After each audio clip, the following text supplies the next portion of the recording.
I've been a musician all my life. I grew up playing music and having bands in high school and this and that, and grew up in the middle of the Haight-Ashbury scene of the 60s, so I was into all that. And San Francisco scene kind of collapsed. I bought a one-way ticket to Amsterdam and went overland to India. I left San Francisco end of 69. I arrived in India beginning of 70.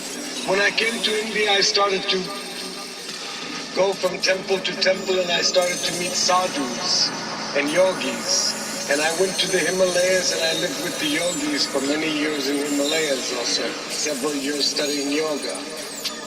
I used to go into meditation, and whole songs would come to me, and I used to go to Goa, and I used to play these songs. This is when they started to call me Goa Gil. That time I used to write and sing songs, many spiritual songs. God's children are everywhere, Mother Earth, towards the one, welcome to the dawn of the new day, many spiritual songs. When I first went to Goa, there was very few people, only a few of us staying in one house on the beach. First parties were just a campfire on the beach, singing and playing guitar. Then as the scene got bigger, we got amplifiers, we got guitars, we made bands, drums, everything, PA systems. In the mid-70s, we had like 5 different bands playing original songs with DJs in between. This was Goa Party. But then in the end of the 70s, after playing so many kind of music with bands, many different styles, I kind of got bored of all that kind of thing. I started to hear the first groups of techno music, the first Kraftwerk, the first Williston Dodgers, the first Funky 14, and all this kind of music. And then I thought, wow, this is the music of now. This music, when I heard the tribal rhythms of the drum machines, but the synthesizer sounds like alien and futuristic on top, I thought this is the music of now. It reflects the times that we live in now. And we started to collect all this kind of music as much as possible. In those days, we used to even collect from High Energy or remixes of Depeche Mode and more, this and that. Sometimes there'd be a really good track that had really good drum machine and synthesizer, but there would be some singing inside we didn't like. So many times we used to kind of take the parts with the singing out, take the parts with the drum machine and the synthesizer, rearrange them a different way, and make one full track instrumental. So this way we could make a whole night of electronic dance music instrumental in our concept without some kind of whatever coming inside. We made a whole night like this. So then at that point, many of the musicians or freaks who was partying would go and listen to these sounds. They saw the idea what we were trying to put across musically, and many of them then started to go back to the West, set up their studio, and start to make music which fit exactly for our idea of what we were trying to do at the party. And so go our trips.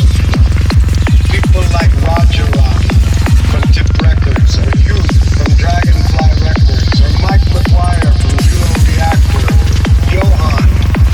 All these kind of people came in the early 90s. They came on our parties, they heard the sound, they went back to the West, and they started to make the sound and make record companies to distribute this music. The thing that was always the same for me about the music was that music has always been a soundtrack for my life. The whole time when I was growing up, always music was there. It was the soundtrack of my life. It reflected the things around me. And then when I went to India and learned about the spirit, I could understand when those songs came to me, I could see that when I went into that state and the song came through me, and all the people who were listening, they also went into that state. And then I realized the strength of music as a vehicle of transmission, that you could affect people's consciousness and even take them to the highest level through music. So I started to focus on that, not only with my live music in the 70s, but then when I came into DJing, the spirit has always been the same in this kind of thing.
dance.